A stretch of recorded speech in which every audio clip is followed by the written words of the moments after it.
Le Seigneur soit avec vous. Et avec votre esprit. Évangile de Jésus-Christ selon saint Matthieu. Gloire à toi, Seigneur. En ce temps-là, Jésus disait à ses disciples, « Quand le Fils de l'homme viendra dans sa gloire et tous les anges avec lui, alors il siégera sur son trône de gloire. Toutes les nations seront rassemblées devant lui. Il séparera les hommes les uns des autres, comme le berger sépare les brebis des boucs. Il placera les brebis à sa droite et les boucs à gauche. Alors le roi dira à ceux qui seront à sa droite, « Venez, les bénis de mon Père, recevez en héritage le royaume, préparé pour vous depuis la fondation du monde. Car j'avais faim et vous m'avez donné à manger. J'avais soif et vous m'avez donné à boire. J'étais un étranger et vous m'avez accueilli. J'étais nu et vous m'avez habillé. J'étais malade et vous m'avez visité. J'étais en prison et vous êtes venus jusqu'à moi. » Alors les justes lui répondront, « Seigneur, quand est-ce que nous t'avons vu? Tu avais donc faim et nous t'avons nourri. Tu avais soif et nous t'avons donné à boire. Tu étais un étranger et nous t'avons accueilli. Tu étais nu et nous t'avons habillé. Tu étais malade ou en prison. Quand sommes-nous venus jusqu'à toi? » Et le roi leur répondra, « Amen, je vous le dis, chaque fois que vous l'avez fait, à l'un de ces plus petits de mes frères, c'est à moi que vous l'avez fait. » Alors il dira à ceux qui seront à sa gauche, « Allez-vous-en loin de moi, vous les maudits, dans le feu éternel préparé pour le diable et ses anges. Car j'avais faim et vous ne m'avez pas donné à manger. J'avais soif et vous ne m'avez pas donné à boire. J'étais un étranger et vous ne m'avez pas accueilli. J'étais nu et vous ne m'avez pas habillé. J'étais malade et en prison et vous ne m'avez pas visité. » Alors ils répondront eux aussi, « Seigneur, quand avons-nous vu avoir faim, avoir soif, être nu, étranger, malade ou en prison, sans nous mettre à ton service ?» Il leur répondra, « Amen, je vous le dis, chaque fois que vous ne l'avez pas fait, à l'un de ces plus petits, c'est à moi que vous ne l'avez pas fait. » Et ils s'en iront, ceux-ci au châtiment éternel, et les justes à la vie éternelle. Acclamons la parole de Dieu. Louange à toi, Seigneur Jésus.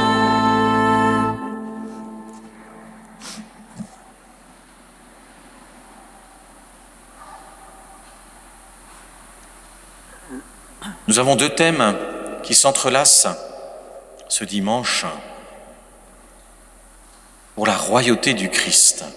Tout d'abord, celui qui fait l'objet de cette célébration, le Christ, roi de l'univers.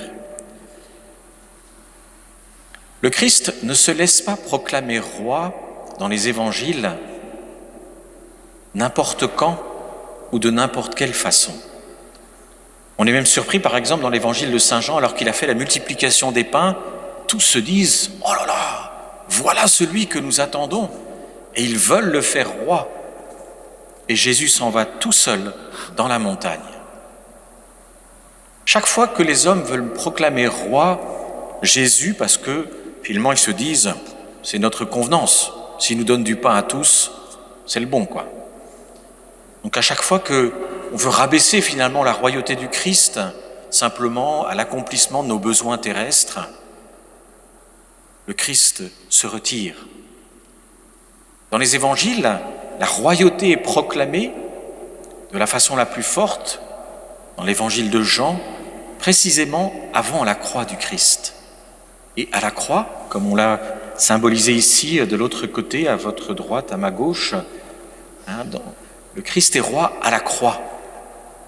C'est-à-dire, c'est quand le Christ se fait le plus petit pour nous sauver, pour nous rejoindre, qu'il veut que nous proclamions sa royauté. Parce que là éclate le fait que la royauté de Dieu n'est pas une royauté écrasante, une royauté contre l'homme, et au contraire une royauté d'amour où Dieu se fait le plus petit pour relever sa créature qui, dans son orgueil et son égoïsme, s'élève contre Dieu et réduit les commandements de Dieu qui sont là pour nous donner la vie à de simples obligations dont on veut se débarrasser. Et donc le Christ, et c'est très important dans sa pédagogie, ne veut pas qu'on le proclame roi indépendamment du mystère de la croix.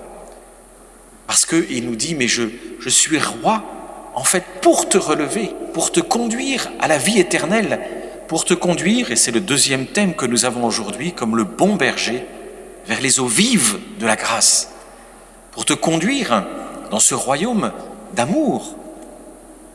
Et alors, bien sûr, notre question, Seigneur, quel en est le chemin ? Quel en est le chemin ? Tu es notre bon berger, eh bien conduis-nous. Quel est le chemin qui conduit à ton royaume ? Bien, l'Évangile nous répond. L'Évangile nous répond.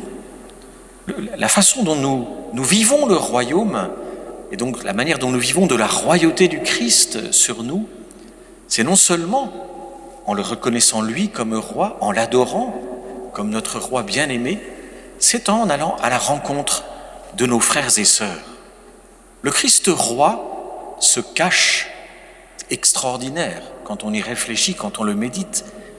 Dieu, roi de l'univers, se cache dans sa royauté à travers le plus simple et plus petit de nos frères, dans ses besoins et ses nécessités. Et donc la manière dont nous allons à la rencontre du Christ roi, c'est en allant à la rencontre de nos frères déshérités, du plus petit, de celui qui a besoin de nous. Pour ça, quand on dit « Seigneur, comment est-ce que je peux te servir ?» Le dit Seigneur, le Seigneur nous répond, c'est tout simple. Va vers ceux qui ont faim, qui ont soif, qui sont étrangers, qui sont nus, qui sont malades, qui sont en prison, qui sont dans les EHPAD, etc., etc. Va vers celui qui est opprimé finalement, d'une façon ou d'une autre. C'est là que le Christ nous appelle. Donc la royauté du Christ, c'est très concret, c'est très concret. Régner avec le Christ, eh bien, c'est permettre à cet amour concret de s'étendre. Nous nous faisons les bras, les mains, les pieds, les yeux, la bouche du Christ pour notre prochain. Et nous lui apportons le Christ. Et donc le prochain devient en fait l'occasion d'aller à la rencontre du Christ roi. Et donc la petitesse que le Christ vit à la croix, il nous invite à faire de même. C'est là souvent notre combat. Parce que se faire petit à l'intérieur de nous-mêmes pour accepter celui qui nous dérange, il faut le reconnaître. Moi aussi, ça m'arrive de le voir comme ça, d'aller à la rencontre de celui qui nous dérange. Oh, je dis, non, peut-être pas trop, quoi. Seigneur, un petit peu. On va faire une bonne action, mais pas trop. Et donc, on voit bien, le Christ, en nous montrant le chemin de la croix, nous dit, mais effectivement, pour rentrer dans ce royaume de l'amour, il y a un renoncement. Il y a un renoncement à soi-même. Il faut renoncer à notre orgueil, à notre égoïsme, dont on sait bien qu'il est là, pour ouvrir notre cœur. Et c'est un effort à recommencer sans cesse. À recommencer sans cesse.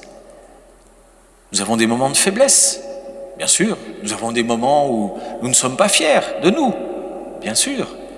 Mais voilà que le Christ, notre bon berger, nous dit, eh bien, viens avec moi. Et comme souvent, je vous le dis, c'est un des sens, voyez, de la communion. Quand on reçoit le Christ dans l'Eucharistie, dans ce moment d'intimité, on vient puiser dans cette source d'amour et de miséricorde. On dit, mais tu m'acceptes comme je suis, Seigneur, avec mes faiblesses, avec mes pauvretés, avec mes chutes. Mais dans cet amour substantiel, dans cet amour si profond que tu me donnes, eh bien je viens refaire mes forces pour que mon cœur, réparé par ta grâce, mon cœur réparé par ton amour, je puisse aller vers celui qui a besoin de moi. Parfois, il n'est pas nécessairement dans la rue, peut être dans nos familles, peut être dans notre voisinage, peut être au-dessus de chez nous, peut être en dessous de chez nous. Aller à la rencontre, dans les EHPAD aussi, d'aller visiter ceux dont les familles se sont, c'est triste à dire, mais débarrassés. Parce que bien souvent, nos contemporains mettent leurs parents dans les EHPAD et puis vivent leur vie. Ou bien ils se disent, oh, la maison, elle vaut 400 000. Oh, ben maman, on va te mettre à l'EHPAD, tu seras mieux.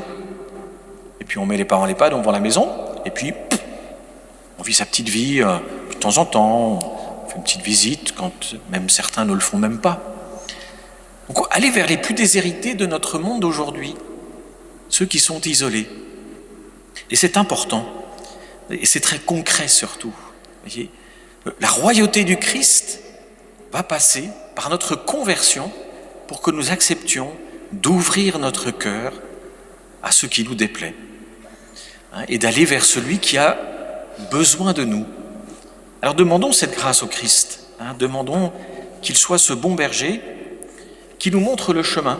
En prenant le chemin de la croix, Jésus nous montre que, en fait, le royaume de l'amour ne peut pas s'instaurer si nous n'acceptons pas de renoncer à notre confort, de renoncer à un certain bien-être, de renoncer à une certaine forme de sécurité pour accueillir l'autre. Et c'est vrai, c'est un renoncement. C'est pour ça que le faire, le refaire, eh bien, nous ne savons pas toujours. Et puis si on ne peut pas, parce que bien sûr, il arrive aussi un âge où on ne peut pas toujours faire cela, eh bien, on peut se dire, Seigneur, je ne peux pas, mais tous les jours, je vais prier mon chapelet, par exemple, pour tous ceux et toutes celles qui vont vers ces gens-là. C'est très important de jamais se dire « Oh moi je ne sers plus à rien ». Non, non, non, non, non, non, non. Jamais. Jamais. Jamais. La prière est essentielle. Essentielle. Et donc prions. Prions à ce moment-là pour que tous ceux et toutes celles qui peut-être sont aussi dans cette tourmente et ne savent pas comment aller vers le prochain, disent je vais prier pour eux, Seigneur.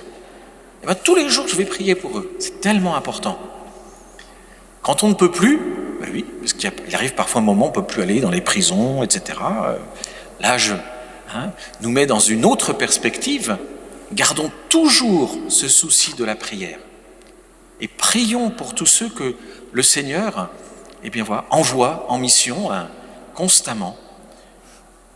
Alors que le Christ nous aide et nous éclaire, que l'Esprit Saint nous fortifie pour que nous puissions reconnaître le Christ roi dans nos vies et aller vers lui, dans ceux qui nous entourent et qui sont dans le besoin. Amen.